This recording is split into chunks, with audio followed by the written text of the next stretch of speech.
डरावनी रातें YouTube channel पर आपका स्वागत है। भूत प्रेत पिशाच और शैतानों की रोमांचक कहानियां आपको इस चैनल पर सुनने को मिलती हैं। अगर आपको ऐसी ही वीडियोस देखना पसंद है तो हमारे इस चैनल को सब्सक्राइब करना ना भूलें। तो हेडफोन लगा लें, कमरे की लाइट्स ऑफ कर लें, क्योंकि ये वक्त हो रहा है डरने का।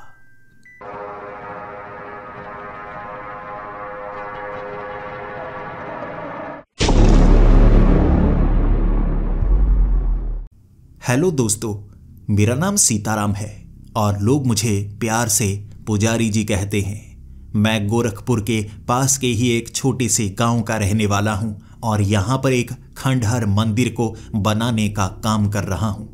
लोग मुझे पुजारी जी इसलिए कहते हैं क्योंकि मैं लोगों के घरों से, लोगों की ज़मीन से या उनकी ज़िंदगी से ऐसे भूतों को भगाने की पूरी कोशिश करता हूं जो काम और कोई नहीं कर सकता। और मुझे यहाँ आने का मौका मेरी किस्मत के कारण मिला था। यहाँ मुझे एक ऐसी घंटी मिली जिससे मैं भूतों को दुनिया से दूर कर सकता हूँ। एक ऐसी पंख से भी हल्की तलवार मेरे पास है जिससे मैं काली शक्तियों को काट सकता हूँ। लेकिन फिर भी कभी कभी कुछ शक्तियाँ ऐसी होती हैं जो हमारी सोच से भी परी होती हैं।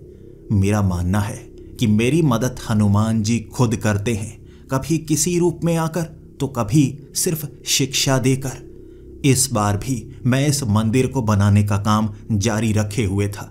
मैं जितने भी काम कर पा रहा था, जो भी धन जुटा पा रहा था, इस गांव को फिर से नया बनाने की कोशिशें मेरी जारी थी। यहाँ कई घरों को मैं अच्छा बना चुका था, लेकिन फिर भी लोग यहाँ आने को मानते ही नहीं थे। मैं पूरी तरह से गांव को शहर में बदलना चाहता था। मैं जो काम करता, किसी की मदद करता, बदले में मुझे काफ़ी पैसे मिलते और उन पैसों का इस्तेमाल मैं इस मंदिर को दोबारा नए जैसे बनाने में और हमारे इस गांव को अच्छा बनाने में कर रहा था। लेकिन इस गांव में कोई इंसान नहीं रहता, भूत प्रेत रहते हैं और मैं इन्हीं के साथ इसी गांव में रहता हूँ और लोगों की मदद करने की कोशिश करता हूँ। इस बार वक्त राम नवमी का था और मुझे पता है राम नवमी के समय हमें अपने मंदिरों को बड़े अच्छे से सजाना चाहिए। चाहे घर के आसपास का मंदिर हो, चाहे घर के अंदर बनाया गया छोटा सा मंदिर। और मैंने भी अपने इस छोटे से मंदिर को सजा रखा था। अभी मैं इस मंदिर को भव्य रूप दे नहीं पाया था, लेकिन फिर भी राम नवमी के मौके पर मैं हर चीज़ को इसी तरह मंदिर के अंदर रख देता हूँ पूरे एक दिन के लिए। और उसके बाद मैं कुछ दिनों बाद पूजा पाठ करता हूँ और उन सामान को बाहर निकालने की कोशिश करता हूँ। यहाँ एक ऐसा तहखाना है जो किताबों से भरा पड़ा है और उसमें जानकारी भी बहुत ज़्यादा जुटाई जा सकती है। लेकिन इस बार सभी सामान रखने के बाद मुझे लग रहा था कुछ दिनों तक शायद मुझे कोई काम करना नहीं होगा। लेकिन तभी इस गांव में कुछ ऐसे लोग आए जो बहुत ज़्यादा मुसीबत में थे। उत्तर प्रदेश के ही एक गांव में कुछ ऐसी शक्तियां हैं जो उन्हें बहुत ज़्यादा परेशान कर रही हैं और मैं खुशी खुशी उनकी मदद करना चाहता था। लेकिन उनका कहना था ये शक्तियां साधारण नहीं हैं, आपके पास जो भी है आपको अपने साथ लाना होगा, आपको सोच समझ से इस्तेमाल करना होगा। लेकिन मैं मंदिर के कपाट खोल नहीं सकता था कुछ दिनों के लिए, इसीलिए मुझे बिना अपने उन यंत्रों के, उस घंटी के और उस तलवार के उस जगह पर जाना था। और जैसे ही मैं उस गांव में पहुंचा तब मुझे पता लगा यहाँ जो शक्ति है वो कोई साधारण शक्ति नहीं है, अजीब सी शक्ति है। यहाँ एक ऐसा मंदिर है जिस मंदिर के अंदर रखी हुई मूर्ति चुराई गई थी। चोरों ने भगवान की उस मूर्ति को चुरा लिया और उसके बाद बाहर वाले गेट पर एक ताला लगा दिया। काले रंग का पत्थर का बना हुआ ये ताला, और इसे लोहे की एक चाबी से खोला जा सकता है। लेकिन उस चाबी का इस्तेमाल करने से ना सिर्फ गांव के लोग डरते हैं, बल्कि कोई भी उस ताले को छूना ही नहीं चाहता, क्योंकि उस ताले के साथ एक ऐसा श्राप जुड़ा हुआ है या एक ऐसी भूतिया शक्ति जुड़ी हुई है कि दोबारा उस मंदिर के गेट के उस ताले को जो भी खोलने की कोशिश करता है वो मारा जाता है, और साधारण तरीके से नहीं, उसे सबके सामने भूत प्रेत मारते हैं, नोच नोच कर। 10 लोग मारे जा चुके थे जिन्होंने हिम्मत की थी इस मंदिर के इस गेट को खोलने की। कोई जिंदा नहीं बचा, और ये ताला वैसा का वैसा ही यहां पर लटका हुआ है। मैंने वो चाबी गांव के मुखिया से ली थी। गांव के मुखिया डरते डरते मुझे वो चाबी पकड़ा रहे थे, और इसी के साथ मुझे कह भी रहे थे, आप इस चाबी को ताले में मत लगाइए, देखिए इससे ताला खुल जरूर जाता है, लेकिन उसके बाद इंसान अजीब अजीब सी हरकतें करने लगता है। मेरी एक छोटी सी बात मानेंगे? मैंने कहा, जी बताइए, मैं आपकी बात क्यों नहीं मानूंगा। उन्होंने कहा, इस ताले को खोलने से पहले आप पता कर लीजिए कि आखिर इस मंदिर के साथ वो कौन सा शाप जुड़ा हुआ है, और चोरों ने इस ताले को क्यों लगाया, ताकि आप कुछ समझ पाएं। अगर आपको कुछ हो गया तो हमारे पास कोई उम्मीद नहीं बचेगी। भले ही मैं उस ताले को खोलकर सीधा जानना चाहता था कि मुझ पर कौन से भूत प्रेत असर करते हैं, लेकिन मुखिया की बात भी बिल्कुल सही थी। अगर मैं इसे सही से समझ ही नहीं पाया और मेरे पास समय बचा ही नहीं, तो मैं क्या करूंगा। ना तो इस समय मेरे पास वो घंटी मौजूद थी, और ना ही मेरे पास वो तलवार, तो मुझे निहत्था ही उनका सामना करना पड़ता। और कई ऐसी भूतिया शक्तियां होती हैं जो आपकी जबान पर असर करती हैं। आप कुछ बोल नहीं सकते तो मैं मंत्रों का जाप भी नहीं कर पाऊंगा। इस तरह से मैं बंध जाऊंगा, और हो सकता है मैं मारा भी जाऊं। मुखिया की बात में तो दम था, इसीलिए मैंने वो चाबी दोबारा मुखिया को पकड़ा दी, और मैंने मुखिया जी को कहा, पहले मैं कुछ दिन निरीक्षण करना चाहूंगा। मंदिर के अंदर की वो मूर्ति कहाँ गई, इस ताले को क्यों लगाया गया, सभी राज जानने के बाद अंत में मैं इस ताले को खोलने की कोशिश करूंगा। फिर जानूंगा आखिर यहां ये सब हो क्या रहा है। अब मंदिर के अंदर जाने के और भी रास्ते थे। ये बड़ा वाला गेट आगे से लगा हुआ था, और जो 4 दीवारी थी उस मंदिर के आसपास, उसे आसानी से फांदा जा सकता था। 6 फुट ऊंची वो दीवार, कुछ ईंटें लगाकर मैं फांद कर सीधा मंदिर के अंदर चला गया था। उसके बाद मैंने मंदिर के कपाट खोले और अंदर देखा। वहां बिल्कुल बीच में एक मूर्ति रखी हुई थी। वो मूर्ति को चोरों ने चुरा लिया। वो कौन से चोर थे, कहां से आए, कहां चले गए, ये तो पता नहीं चला। लेकिन एक रात यहां कपाट बंद करने के बाद जब सुबह पुजारी जी आकर कपाट खोलने के लिए अंदर पहुंचे तो मूर्ति गायब थी। मैंने गांव वालों से पूछा था, यहां किस भगवान की मूर्ति की स्थापना की गई थी। उन्होंने कहा, यहां पर कल्कि भगवान की मूर्ति की स्थापना की गई थी। जिन्हें नहीं पता, कल्कि भगवान का अभी तक जन्म नहीं हुआ है। माना जाता है कि जब हमारे इस कलयुग का अंत होने वाला होगा, कल्कि भगवान तब जन्म लेंगे। लेकिन उनकी भविष्यवाणी भविष्य पुराण में पहले ही की गई है, और भारतवर्ष में कई ऐसे मंदिर हैं जो भविष्य को दर्शाते हुए कल्कि भगवान की मूर्ति बनाए हुए हैं। इसे भी कल्कि भगवान का मंदिर कहा जाता था। लेकिन कल्कि भगवान की मूर्ति कहां गायब हो गई, आखिर चोरों ने क्यों चुराया। मैं गांव वालों से पूछ रहा, यहां कितना सोना चढ़ा हुआ था, उस मूर्ति के अंदर कोई कीमती चीज भी थी। उन्होंने कहा, वो मूर्ति ही सबसे ज्यादा कीमती थी। आज तक पता नहीं लगाया जा सका कि वो मूर्ति किस पत्थर की बनी हुई थी। काले रंग का वो पत्थर था, जो 4 से 5 फुट की दूरी से देखा जाए पूरी तरह से काला नजर आता था। लेकिन जैसे ही उसे छूने के लिए करीब पहुंचा जाए, वो मूर्ति पूरी तरह से पारदर्शी हो जाती थी। उसके आर पार देखा जा सकता था। देखने में ऐसे लगती थी जैसे पानी की बनी हुई मूर्ति हो। पास से बस पानी पानी सा दिखता, दूर जाकर हमें नजर आती कि वो बड़ी भव्य तरीके से तराशी गई एक मूर्ति है। एक करामाती मूर्ति थी वो, और उसे चोरों ने चुराया। हो सकता है इसे बेचने के लिए चुराया हो, लेकिन फिर ताले का इस मूर्ति से क्या रिश्ता है। मुझे हर चीज के बारे में पता लगाना था, और इस समय मंदिर के अंदर ना तो मुझे पॉजिटिव एनर्जी महसूस हो रही थी, ना नेगेटिव एनर्जी महसूस हो रही थी। तो मैं सबसे पहले ऊर्जा का प्रवाह चाहता था कि यहाँ क्या ऐसी शक्तियाँ मौजूद हैं, क्या हिम्मत है उनमें मंदिर के अंदर आने की। इस मंदिर में मैं पूरी रात बिताऊंगा, देखने की कोशिश करूंगा कि यहाँ पर क्या कुछ ऐसा महसूस होता है। हो सकता है काली शक्तियों ने इस मंदिर को भी जकड़ रखा हो, बस मुझे पता लगाना होगा। एक पूरी रात मैं वहां पर बिताने वाला था। 8 बजे गांव में खाना खाने के बाद दीवार फांदकर मैं सीधा मंदिर के अंदर चला गया था।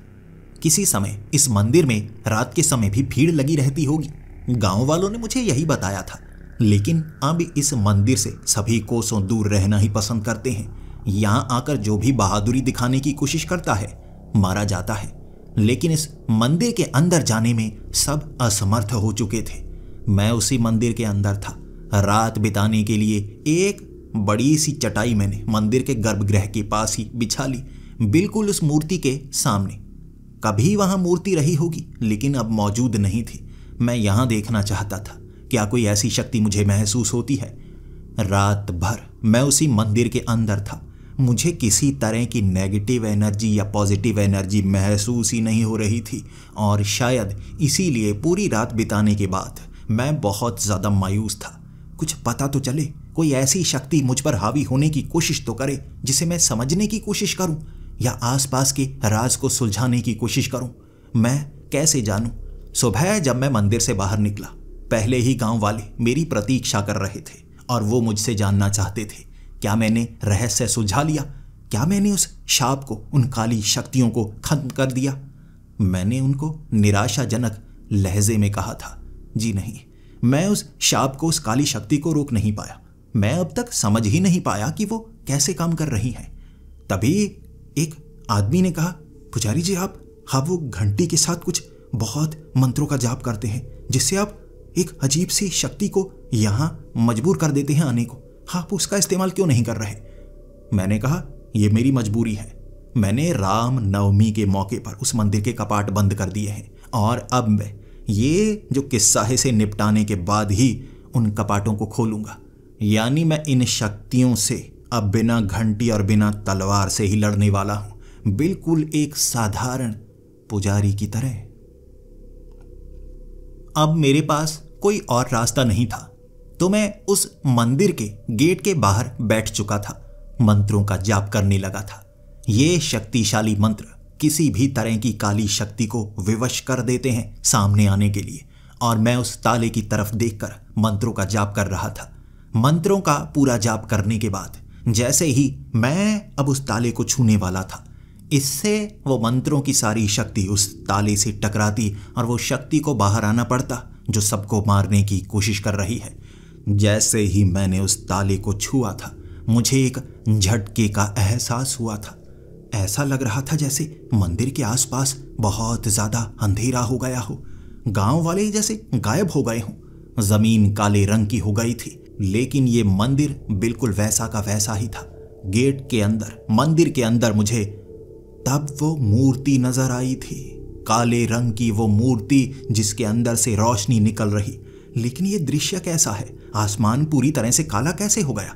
दिन का तो वक्त था। तभी मुझे झटके का एहसास हुआ और मैं उस ताले से काफी पीछे जाकर गिरा था।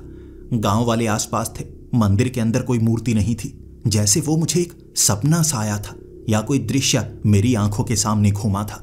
मैं डरा डरा सा इधर उधर देख रहा था। तभी मुखिया जी मुझसे पूछने लगे, क्या हुआ? आपको झटका महसूस हुआ? हाँ, आपने कुछ देखा? मैं उन्हें क्या बताता? मैंने जो देखा उस पर मैं खुद यकीन नहीं कर पा रहा हूं। अमूमन इन मंत्रों का जाप करने के बाद जैसी भी शक्ति हो, वो कोई भूत हो, कोई प्रेत हो, कोई पिशाच हो, वेताल हो, मैं उसे अपनी आंखों के सामने देख सकता हूं। लेकिन मंत्रों के जाप से उस पत्थर के ताले को छूने के बाद मुझे जो नजर आया वो कोई भूत प्रेत नहीं था, मंदिर का ही दृश्य। लेकिन जैसे यही मंदिर यहां से गायब होकर कहीं और पहुंच गया हो, या बिल्कुल इस मंदिर की नकल कहीं और भी मौजूद हो और वहां बस अंधेरा रहता है, काली मिट्टी होती है और वहां मंदिर के अंदर मूर्ति भी मौजूद है, लेकिन मुझे कोई शक्ति महसूस क्यों नहीं हुई? मैं हैरान था। पहली बार जो मंत्र मैंने सीखे थे वो जैसे सही से काम नहीं कर रहे थे, या ये शक्ति उन मंत्रों को जैसे सही से पलटने की कोशिश कर रही थी। मैं हैरान और परेशान था। लेकिन पहले मैंने फिर से उस ताले को खोलने की कोशिश की। मैंने मुखिया जी को कहा, मुझे वो चाबी दीजिए, मैं इस ताले को खोलना चाहता हूँ, देखना चाहता हूँ ये कैसी शक्ति है। तभी मुखिया जी ने फिर से मुझे कहा था, देखिए, मैं आपको रोकना नहीं चाहता, लेकिन मुझे डर लग रहा है। अगर आपके कुछ समझ में नहीं आ रहा, आप सब कुछ नियंत्रित महसूस नहीं कर रहे, आपको और समय लगाना चाहिए। मैं सच में खुशकिस्मत था कि मुखिया मेरी बातों को समझ रहे थे और मुझे सही सुझाव दे रहे थे। मैं हड़बड़ी में ऐसी कोई भी हरकत नहीं करना चाहता था जिससे मुझे नुकसान हो, और मैं भूतों को यहाँ भगाने आया हूँ। कहीं मेरा ही राम नाम सत्य ना हो जाए। अब मुझे कुछ समझ में नहीं आ रहा था, तो मैंने गांव वालों से सवाल पूछा, क्या आप ऐसा ताला पहले भी देख चुके हैं? क्योंकि मैंने जिंदगी में पत्थर से बना हुआ कभी कोई ताला नहीं देखा। आखिर इसके अंदर क्या लोहा लगा हुआ है? कैसा काले रंग का पत्थर सा है? बीच में एक छेद है जहां चाबी से इस ताले को खोला जा सकता है। कैसा पत्थर है ये? गांव वालों को ज्यादा पता नहीं था, लेकिन गांव वाले ये बता सकते थे कि ऐसा जो पत्थर है वो उन्होंने पहले भी देख रखा था। ये पत्थर उत्तर प्रदेश के एक खास इलाके में पाया जाता है, जहां कई ऐसी खादानें हैं जहां से ऐसे काले पत्थर निकलते हैं, इससे मिलते जुलते। तो मैं बस उसी जगह जाने वाला था। पहले पता तो करूं इस ताले को आखिर बनाया किसने है। अगर वहां पर ऐसे पत्थर निकलते हैं तो ताला बनाने वाले भी वहां पर मौजूद होंगे। मैं अब सीधा उसी गांव की तरफ निकल पड़ा था जहां पर कई पुरानी खादानें थी। वहां खादानों में कोयला निकाला जाता था और कोयले के साथ कभी कभी ऐसे पत्थर भी निकला करते थे। कोयले के साथ ही इन्हें जलाने की कोशिश भी की जाती, लेकिन ये वाले पत्थर जलते नहीं। फिर पता लगता ये पूरी तरह से कोयला नहीं है, जैसे कुछ अजीब से पत्थर हैं। मैं जब उस गांव में पहुंचा, मेरी पूछताछ जारी थी और लोग मुझे पहचानते नहीं थे। मैं पहचान बदल कर वहां पहुंचा था ताकि किसी को पता ना चले। मैं ताले ढूंढ रहा था। कई लोगों को मिला कि यहाँ मैं ताले लेना चाहता हूँ। मैंने काले रंग के ताले देखे हैं, मुझे नहीं पता कहाँ से मिलते हैं। मैंने सुना है इस गांव में उन तालों को बनाने वाला कोई है। वो गांव वाले नाम लेना ही नहीं चाहते थे, जैसे बार बार मुझे कभी किसी के घर की तरफ भेज देते, कभी किसी की घर की तरफ भेज देते। वहाँ कई दुकानें थी जहाँ सामान मिला करता था, और कई ऐसी दुकानें थी जहाँ ताले भी मिल रहे थे, लेकिन लोहे के, स्टील के ताले। लेकिन एक ऐसी दुकान पर पहुंचकर जब मैं बहुत ज़्यादा गुस्से में था, क्योंकि मुझे गांव वालों ने बहुत भटकाया था अलग अलग घरों में भेजकर, मैं उस दुकान वाले को कह रहा था मुझे ताला चाहिए, पत्थर का ताला। वो हंसने लगा, पत्थर का ताला? हाँ, पत्थर के ताले का क्या करेंगे? ये देखिए स्टील का ताला, काफ़ी महंगे वाला ताला है, मैं आपको काफ़ी सस्ते में दे दूंगा। इसे ना काटा जा सकता है ना तोड़ा जा सकता है, बस समझ लो जहाँ ताला लग गया बिना चाबी के उस दरवाजे को खोला ही नहीं जा सकता। इसे लीजिए, मैं काफ़ी सस्ता कर दूंगा।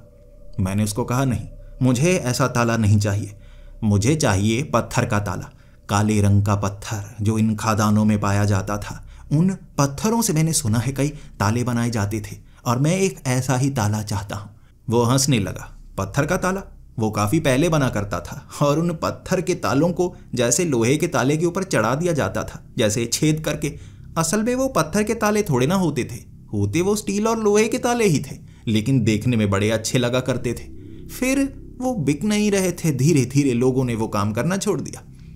मैंने उसको पूछा, इसका मतलब पहले वो ताले बनाए जाते थे, यहाँ बनते थे? मुझे बस ये बता दो, वैसे ताले बनाता कौन था? मैं उस आदमी को साफ साफ कहने लगा था, कोई तो बताओ, कुछ तो बताओ, मुझे पत्थर वाला ताला ही चाहिए, मैं बदले में तुम्हें कमीशन देने को तैयार हूँ।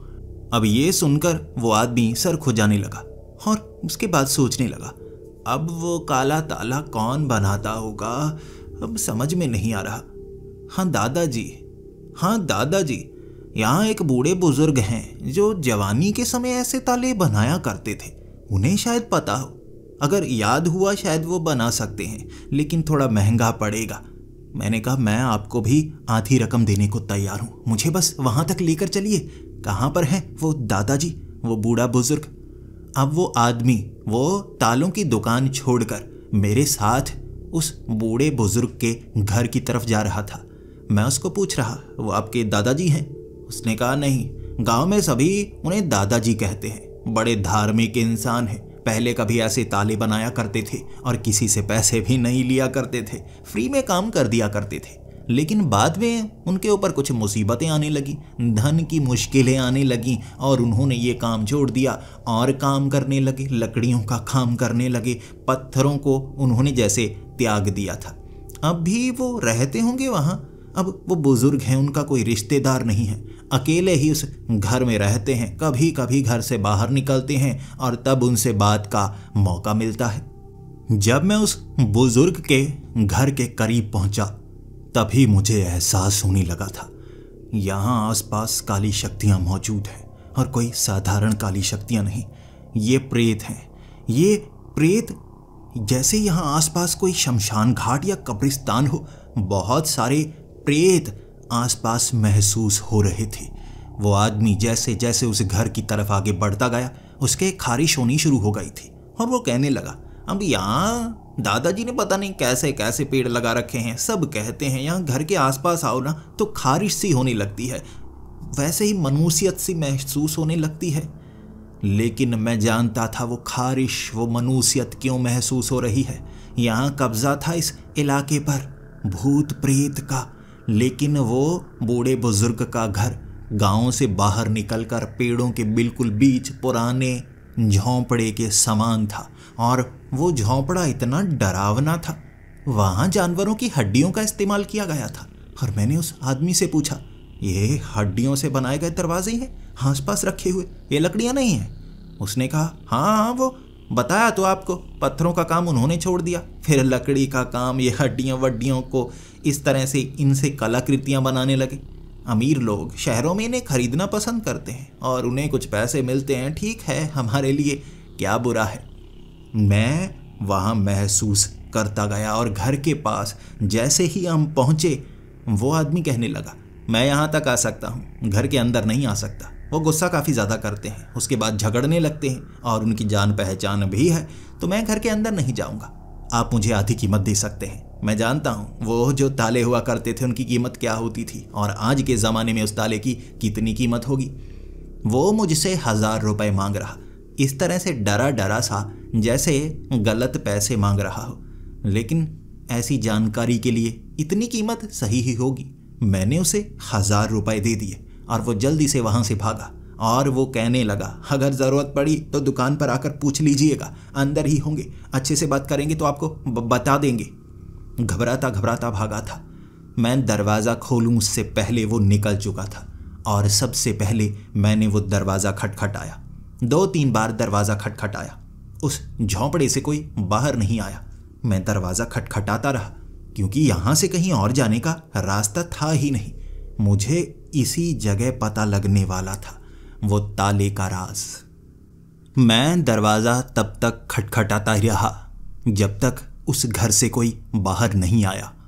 वो बूढ़ा बुजुर्ग दरवाज़ा खोलकर बड़े गुस्से से मेरी तरफ देख रहा था और कह रहा था, क्या कितने समय से परेशान करके रखा है? मैंने बता तो रखा है गांव वालों को, मुझे परेशान मत किया करो। गांव वालों से मेरा कोई रिश्ता नहीं है, मेरा किसी ने साथ नहीं दिया, मैं किसी का साथ नहीं दूंगा। कौन हो तुम? तुम गांव के नहीं लगते, मैंने पहले कभी तुम्हें नहीं देखा।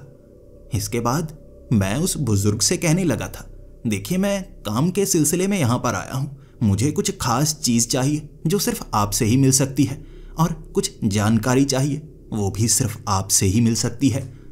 मैं कीमत चुकाने के लिए तैयार हूँ, मैं बेवजह आपका समय बर्बाद नहीं करूँगा। ये बात सुनकर वो बुजुर्ग कहने लगा था, अच्छा तो काम के सिलसिले से आए हो तो तुम अंदर आ सकते हो, लेकिन कोई गांव का काम हुआ वो मैं करने को तैयार नहीं हूँ।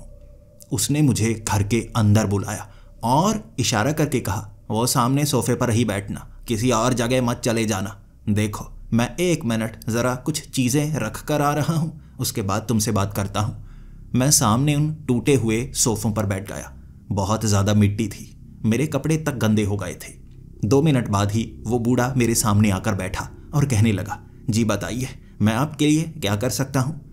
मैंने उसको कहा, मुझे वो काले रंग के पत्थर के वो ताले की ज़रूरत है, मैंने सुना है आप वो पत्थर के ताले बनाते हैं। मैंने जैसे ही पत्थर के ताले की बात की उसका चेहरा उतर चुका था, जैसे वो किसी चीज़ से बहुत ज़्यादा डर रहा था। फिर उसने हड़बड़ी में मुझे कहा, काले ताले, पत्थर के ताले कौन बनाता है? मैं नहीं बनाता। पत्थर के ताले मुझे नहीं पता कौन बनाता है। मैंने उसको कहा, मैंने पता किया है, आप पहले पत्थर के वैसे ताले बनाया करते थे, मैं बस उसकी जानकारी चाहता हूं, क्या आप मुझे बता सकते हैं? वो हड़बड़ी में दिख रहा था, बार बार घबरा रहा था और उस ताले से बात बदल कर कहीं और ले जाना चाहता था। और फिर कहने लगा, क्या तुम सिर्फ पत्थर के ताले के लिए आए हो? मुझे लगा लकड़ी के कुछ ऐसी चीज़ों के लिए आए होगे जैसे मैं तराश कर कलाकृतियाँ बनाता हूँ, लेकिन वो पत्थर का ताला मैं नहीं बनाता, तो इसलिए तुम जा सकते हो। वो मुझे घर से बाहर निकालना चाहता था, लेकिन मुझे जानकारी चाहिए थी पत्थर के ताले की, क्योंकि उसी के साथ वो शक्ति जुड़ी हुई है जिसको मैं समझ तक नहीं पा रहा हूँ। फिर मैं सख्ती के साथ उससे पूछने लगा, देखिए, मैं उस काले ताले के बारे में जानने के लिए आया हूँ, उसे जाने बिना मैं यहाँ से जाने वाला नहीं। आपको पता भी है, वैसे काले ताले का इस्तेमाल एक मंदिर के ऊपर किया गया है और मुझे नहीं पता उस पत्थर के अंदर, वो ताले के अंदर कैसी कैसी शक्तियाँ मौजूद हैं, लेकिन अगर आप नहीं बताएंगे तो एक मंदिर बंद रहेगा और कई लोगों की जानें जाती रहेंगी। क्या आप बताना नहीं चाहेंगे? वो बूढ़ा बुजुर्ग बहुत ज्यादा घबराया था, लेकिन तभी मुझे एहसास हुआ वो मुझसे नहीं घबरा रहा है। वो बार बार पीछे की तरफ मुड़कर किसी से जैसे डरने की एक्टिंग सी कर रहा, या सच में डर रहा। बार बार गर्दन मोड़ता और पीछे वाली दीवार की तरफ देखने लगता, फिर आगे की तरफ देखने लगता, जैसे वो किसी से डर रहा है। और तभी मैं समझ चुका था, ये बताने वाला नहीं, ये ऐसे डर रहा था जैसे इसे मौत का डर हो। और मुझे अब लगा इस राज को पहले सुलझाना होगा, बाद में ताले वाला राज सुलझाया जा सकता है। मैं उससे इजाज़त लेकर घर से बाहर आ चुका था और अब मैं इस राज के बारे में पता लगाने के लिए अकेला ही उस घर के अंदर घुसने की तरकीब लगाने वाला था। लेकिन लगभग पूरा का पूरा दिन मैंने बिता दिया। वो बूढ़ा आदमी घर से बाहर निकलता ही नहीं था। खाने पीने की चीज़ें कहाँ से लेकर आता होगा? खाता पीता तो होगा ही। लेकिन पूरा दिन बिताने के बाद रात के 10 बजे मैंने उसे घर से बाहर निकलते हुए देखा, जब चारों तरफ सन्नाटा बिछरा हुआ था। उस समय वो घर से बाहर निकला, डरता डरता, कांपता कांपता, और उसे डर किसी ऐसी चीज़ का था जो आसमान में थी। बार बार ऊपर की तरफ देखता। मुझे तो कुछ नज़र नहीं आ रहा था, लेकिन काली शक्तियों का आभास मुझे हो रहा जो बाहर नहीं थी, कहीं कैद की गई थी, कहीं बंधी हुई थी। बस आभास करीब से हो रहा। और जैसे ही वो बूढ़ा घर से काफ़ी दूर गया, शायद वो कहीं से कुछ लेने के लिए गया, मुझे लगा यही समय है, मुझे उस चीज़ का पता लगाना होगा। मैं खिड़की से बाजू अंदर की तरफ निकालकर, जो कि दरवाजे के करीब थी, मैंने उस दरवाजे को बड़े आराम से खोल लिया।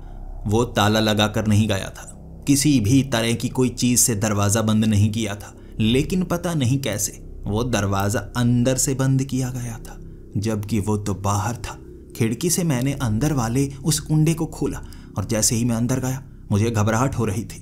ये बात मेरे दिमाग में घूम रही थी कि किसी ने दरवाज़ा अंदर से बंद किया है, कौन हो सकता है। लेकिन मैं जब घर के अंदर था, दरवाज़ा एक झटके से बंद हुआ और अंदर से वो कुंडी फिर से लग गई।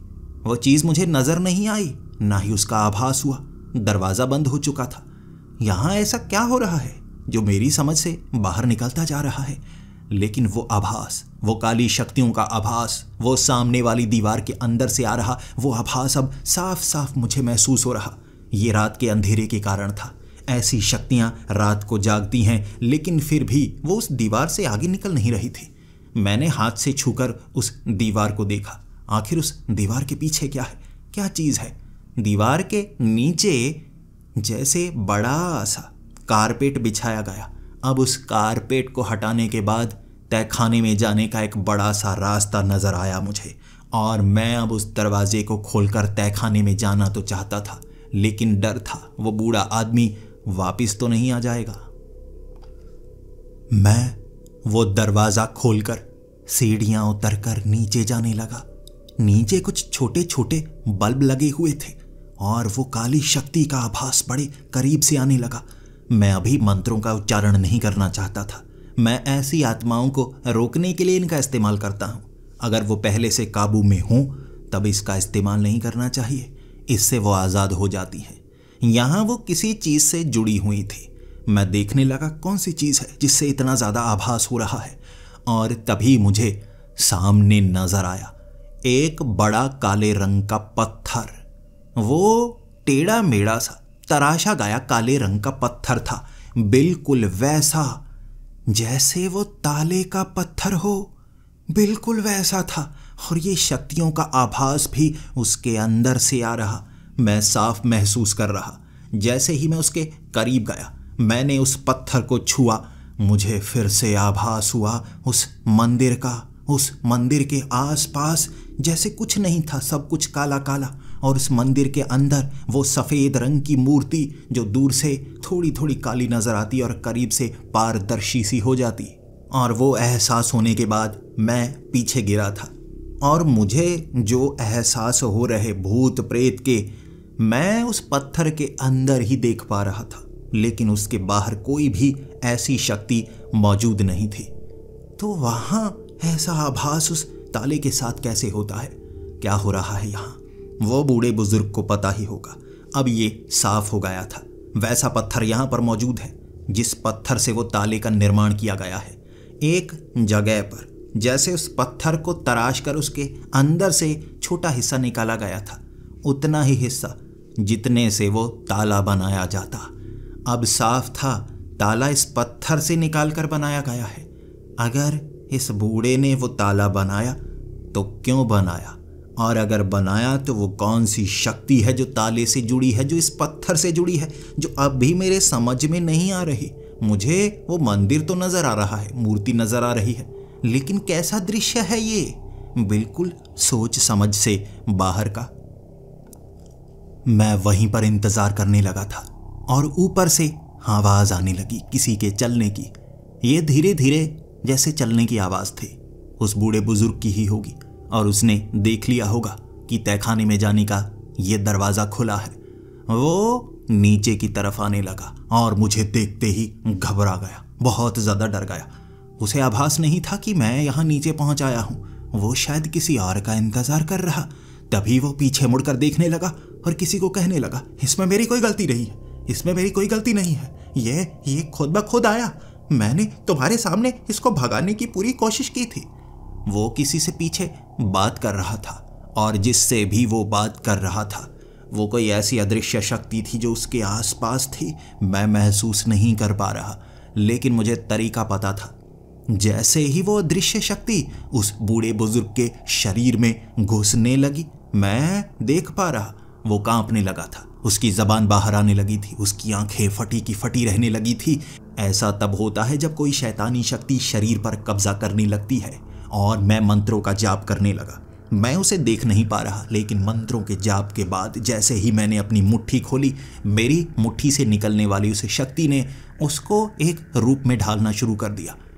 देखने में अजीब सा छोटे से कद का एक पिशाच काला धुआं सा बनकर उस बूढ़े के शरीर में घुसने की कोशिश कर रहा, उसके सर को पकड़े हुए। जैसे ही मैं उसे देखने लगा, उसकी नजरें भी मुझ पर पड़ी और वो घबराने लगा। उसे अब इस चीज से डर लगने लगा था कि कोई उसे देख सकता है। ये एक छोटा सा पिशाच था, इसे पूरी तरह से काली शक्ति से बंधा हुआ पिशाच नहीं कहा जा सकता। मैं बड़ी काली शक्तियों का आभास कर सकता हूँ। ऐसे पिशाच कमजोर होते हैं, इसीलिए ये पिशाच इस कमजोर बूढ़े का इस्तेमाल कर रहा है। कमजोर खुद से ज्यादा कमजोर को आसानी से अपने कब्जे में ले सकता है। लेकिन जब वो घबराने लगा कि मैं उसे देख सकता हूँ, हड़बड़ी में उस बूढ़े के शरीर से वो निकलना चाहता था, लेकिन मैंने अपनी मुट्ठी में वो मंत्रों का जाप किया। ये एक हाथ की पकड़ बनाने के लिए होता है। सारी ऐसी शक्तियां इस पकड़ से निकलने में खुद को असहज महसूस करने लगती हैं। मैंने हाथ को खोलकर उस पिशाच को पकड़ लिया। जैसे ही मैंने उसे पकड़ा, मैं उसे जमीन के अंदर जमींदोज करना चाहता था। मैं उसे खत्म करना चाहता था ताकि बाद में उस बूढ़े से सभी सवाल कर सकूं। वो बूढ़ा आदमी इसी से डर रहा था। जैसे ही मैंने उसे जमीन के पास ले जाकर वो मंत्रों का जाप उसके सर पर हाथ रखकर करना शुरू किया, वो बूढ़े आदमी ने मुझे धक्का दे दिया। क्या कर रहे हो? रुको रुको, इसे मार मत देना। मैं हैरान था, आखिर वो बूढ़ा आदमी इसे बचाना क्यों चाहता था? आखिर यहाँ चल क्या रहा है? मैं उस बूढ़े आदमी को कहने लगा, अब तुम्हें डरने की कोई ज़रूरत नहीं है, इसे मैं काबू कर चुका हूँ, ये तुम्हें नुकसान नहीं पहुँचाएगा, बस इसे ख़त्म करने दो, फिर मेरे सवालों का जवाब देना। वो बूढ़ा आदमी कह रहा है, इसे इसे नुकसान मत पहुंचाओ, अगर इसे कुछ हो गया तो मेरा काम पूरा नहीं होगा। मैं हैरान था, आखिर उसका कौन सा काम है जो ये पिशाच कर रहा था। अब मुझे लगा उस बूढ़े आदमी से सवाल जवाब करना और आसान होगा अगर ये पिशाच मेरे कब्जे में रहे। उस पिशाच को एक और छोटे रूप में एक बोतल में बंद करके मैं ऊपर ले गया और उस बूढ़े आदमी से सौदा किया मैंने। मैं इस पिशाच को खत्म नहीं करूंगा, तुम्हें मेरे सवालों के जवाब देने होंगे, मुझे सच बताना होगा, और जब मुझे सच पता लग जाएगा मैं इस पिशाच को छोड़ दूंगा, बस ये किसी को नुकसान ना पहुंचाता हो। वो बूढ़ा आदमी मेरी इस बात को मानने के लिए तैयार हो गया था। फिर उसने बताना शुरू किया। वो इन पत्थरों के ताले काफी समय से बनाया करता था और इस बड़े से पत्थर को उसने बहुत सालों पहले इस तहखाने में रखा था ताकि भविष्य में भी इन पत्थरों से वो ताले बना पाए। ये पत्थर महंगे बेचे जाते थे, लेकिन कभी कभी कोई खरीदने के लिए आता था और सरकार इसे अपने कब्जे में लेने लगी थी। इसने बड़ा हिस्सा तहखाने में छिपा दिया। बहुत सालों तक इसका इस्तेमाल उसने नहीं किया और इसके 2 बेटे थे, दोनों मारे गए बीमारी के कारण। वो अब अकेला रहने लगा था, कोई उसकी मदद नहीं करता था, मायूस लेकिन जिंदगी जिया करता था। ताले बनाने उसने छोड़ दिए, फिर कलाकृतियां बनाने लगा। अकेला था, याद किया करता था अपने बच्चों को। उसके बाद जैसे कोई शक्ति उसे महसूस होने लगी थी। एक बार इस पत्थर के छोटे से हिस्से को इसने अपनी कलाई पर मोती बनाकर जैसे पहना हुआ था। ये गया था उसी गांव के उसी मंदिर के अंदर। जैसे ही उसने उस मूर्ति को देखा कि वैसा ही पत्थर है ये भी, लेकिन करीब से जब कल की भगवान की मूर्ति को देखा वो पारदर्शी हो गई। वो हैरान हो गया था, ये कैसा पत्थर है, लगता बिल्कुल वैसा है लेकिन उससे भी ज्यादा अजीब है। इसने छूकर देखा और वो वाला पत्थर इस काले पत्थर से छूने के बाद इसे दृश्य दिखने लगे थे। इसे दिखे थे अपने दोनों बेटे और ये दोनों बेटों के आभास को जैसे अपने अंदर समा पा रहा था। वो दृश्य उसके इतिहास के उसे साफ नजर आ रहे थे और वो वहां से भाग निकला था। अब वो चाहता था ऐसा आभास दोबारा हो। इस मंदिर में क्या वैसा आभास होगा? इसने ढूंढना शुरू कर दिया और उसके बाद इसे पता था राज कौन जानता है। एक छोटा पिशाच, एक छोटे पिशाच को जंगल की किसी शापित पेड़ के साथ अलग किया जा सकता है और इसने बहुत सालों तक ऐसी साधनाएं करके छोटे पिशाच को पाया। छोटा पिशाच उस पत्थर से जुड़ा और उस पत्थर के अंदर की शक्ति का आभास करने लगा। उस छोटे पिशाच का भी एक काम था। उस छोटे पिशाच ने ये एहसास कर लिया कि ये दोनों पत्थर आपस में छू चुके हैं। भगवान कल्कि को जिस पत्थर से बनाया गया था ना, वो हमारी धरती का पत्थर नहीं था, वो कहीं और से धूमकेतु के जरिए आया था और यहीं गांव के आसपास ही ये किसी को मिला जिससे मूर्ति का निर्माण हुआ। बिना छीले बिना छेनी से, सिर्फ सोच से ये आकार बदलता था और उसने कल्कि भगवान का अवतार बनाया। भविष्य से जुड़ा हुआ पत्थर जो भविष्य में भगवान के अवतार को दिखाता था। और ये पत्थर था इतिहास का पत्थर जो इतिहास से जुड़ाव करता था।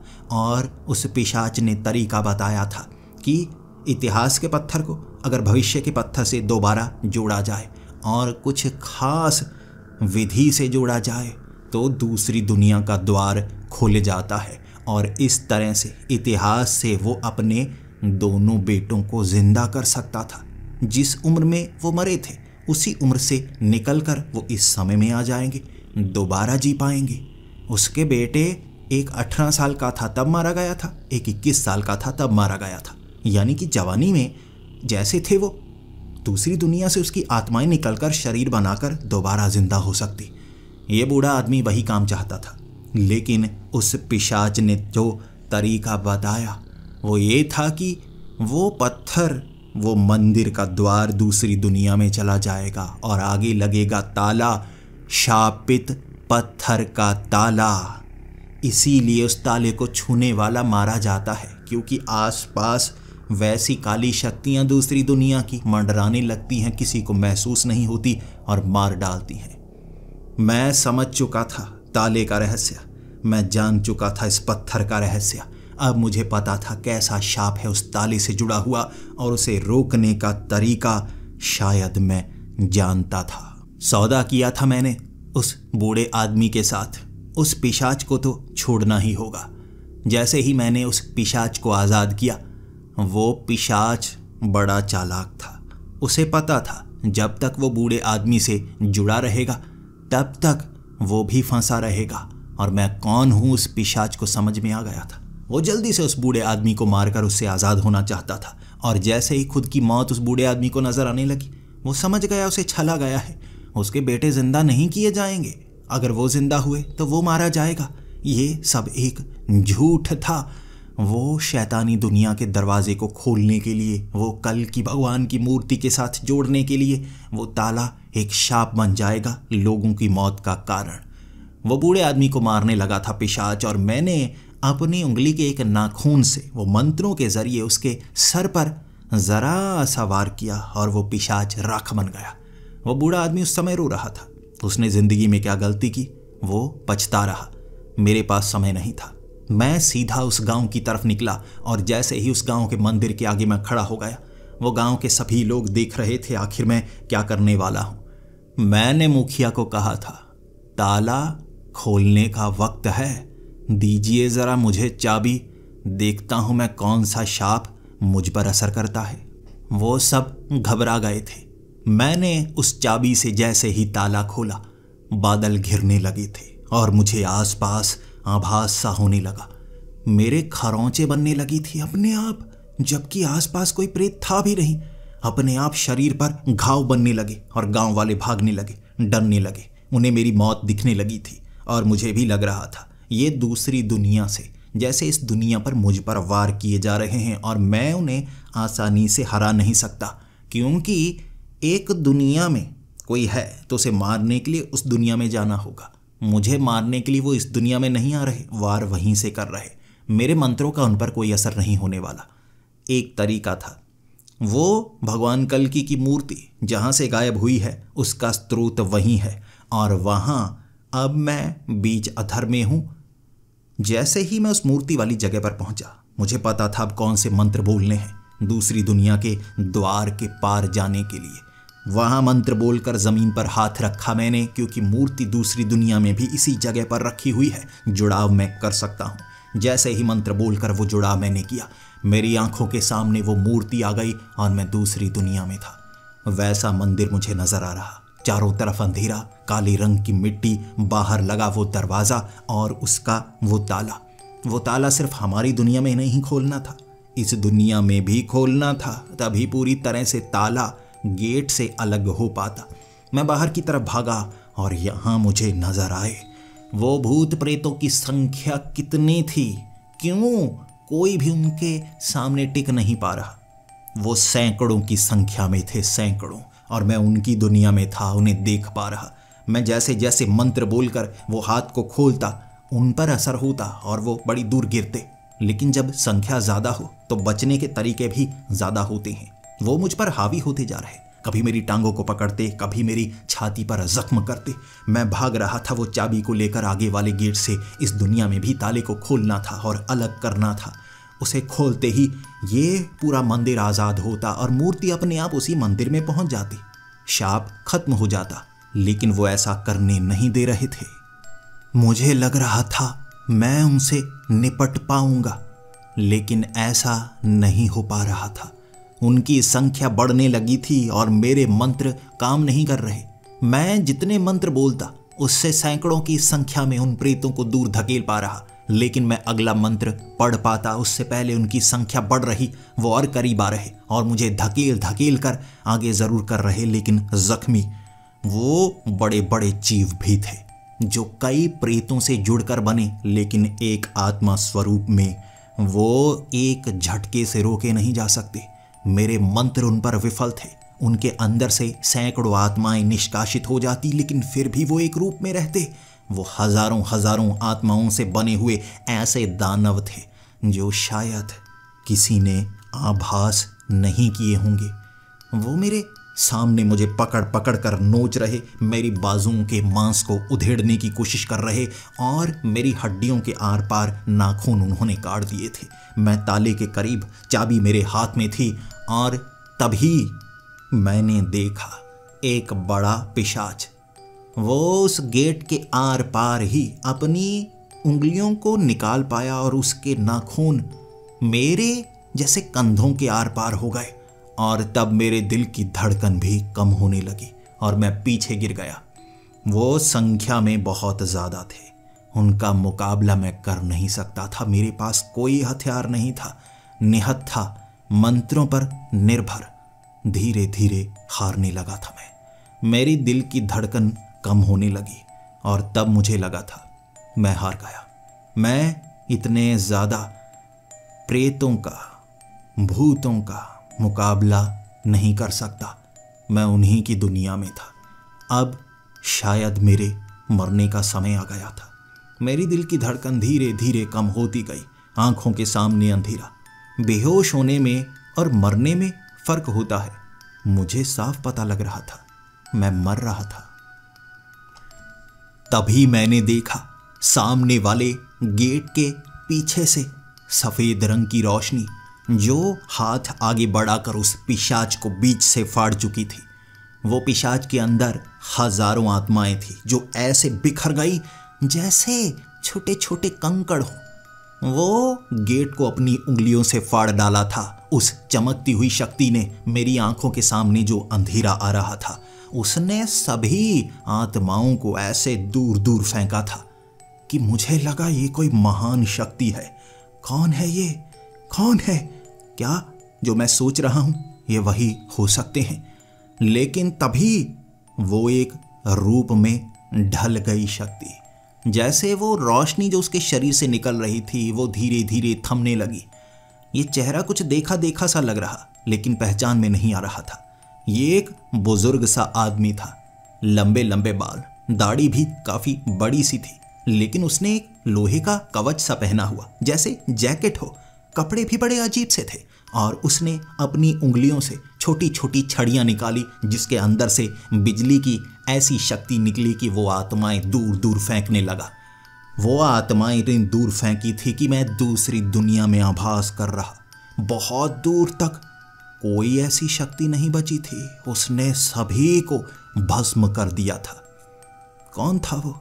उसने हाथ आगे बढ़ाया और जैसे ही मैं उठा उसने मेरे कंधों पर हाथ रखकर कहा, ये जख्म कुछ समय के लिए बंद हो जाएंगे। वो उसकी उंगलियां इतनी ज्यादा गर्म हुई कि मेरा मांस पिघल गया और कंधों पर हुए वो जख्म चिपक गए थे। जैसे अपने आप मांस पिघल कर चिपक जाता है ना, वैसे दर्द तो हुआ, लेकिन उसने मेरी छाती पर और कई जगह ऐसे बड़े घाव को जैसे पिघलाकर बंद कर दिया था। मैं जानना चाहता था आखिर वो कौन है। उसने इशारा किया, खोल दो ताला, ताला खोल दो। मैंने वो ताला खोला और तभी वो शाप जैसे टूट गया और मैं धीरे धीरे अपनी दुनिया में जा रहा। उसने मेरा हाथ पकड़ रखा था, मुझे रोक रखा था इसी दुनिया में, और मैं कह रहा, कौन हो तुम? मैं जैसे तुम्हें जानता हूं। वो बूढ़ा आदमी था जिसकी उम्र 60 साल होगी, लेकिन उसके शब्द बड़े अजीब। पहचाना नहीं पुजारी जी? मैं जगदीश, गोस्ट हंटर, लेकिन मैं आपके समय का नहीं हूं। आप भी इस घटना के बारे में किसी को बताइएगा मत। उस जगदीश को नहीं जो आपके समय का है। मैं भविष्य से ये काम करने आया था, एक खास काम, और वो काम मैंने कर दिया। ये राज आप अपने तक ही सीमित रखिए। भविष्य में होने वाली घटनाओं का असर आपके विचारों से नहीं पड़ना चाहिए। बहुत बड़ा विनाश आने वाला है। आपको तैयार रहना चाहिए और आप सबको भी तैयार जरूर करिए। भविष्य बर्बादी की तरफ जा रहा है और आप रोकने के लिए एक खास किरदार में हैं। उसने अपना हाथ छोड़ दिया था और मैं अपनी दुनिया में आ गया। चेहरा पहचान पा रहा था मैं। सच में ये जगदीश का चेहरा ही था, लेकिन बड़ा बूढ़ा। जैसा उसने कहा वो भविष्य से आया था। और जगदीश भविष्य में इतना शक्तिशाली हो जाएगा, मैं तो सोच नहीं सकता था। लेकिन वो मुझे कह रहा था कि मैं वर्तमान के जगदीश को ये ना बताऊं। आखिर वो बचाने के लिए भविष्य से आया तो क्यों? क्या इतिहास में मैं मरने वाला था तो मुझे आज बचाने के लिए वो आए थे? मेरे मन में कई सवाल थे, लेकिन उन सवालों का जवाब शायद अभी मिलने वाला नहीं था। मैं गांव वालों के सामने और मंदिर के सामने अंदर वो मूर्ति पहुंच चुकी थी। सभी हैरान, आखिर वो मूर्ति अपने आप यहां कैसे आ गई? चोर अपने आप यहां रख गए या कैसे? मैंने उनको कहा, ये मूर्ति चुराई ही नहीं गई थी। ये मूर्ति उसी जगह पर थी, जैसे स्थान अपने आप बदला था। उसी जगह होने के बावजूद भी स्थान बदला था, दुनिया बदली थी। गांव वाले खुश थे, लेकिन अब मुझे यहां से जाना था। सवालों के जवाब ढूंढने थे। मंदिर की मूर्ति को वहीं पहुंचाने के बाद, उस ताले के शाप को तोड़ने के बाद, मेरे मन के सवालों के जवाब ढूंढने के लिए मुझे शायद बहुत कुछ पता करना होगा। इस राज को सीने में दबाए हुए भविष्य के बारे में जानते रहना होगा। और मुझे पता है सवालों के जवाब कब मिलेंगे। समय परिवर्तनशील है और समय मुझे खुद ब खुद सवालों के जवाब दे देगा। मैं भी इंतजार कर रहा हूं उस समय का।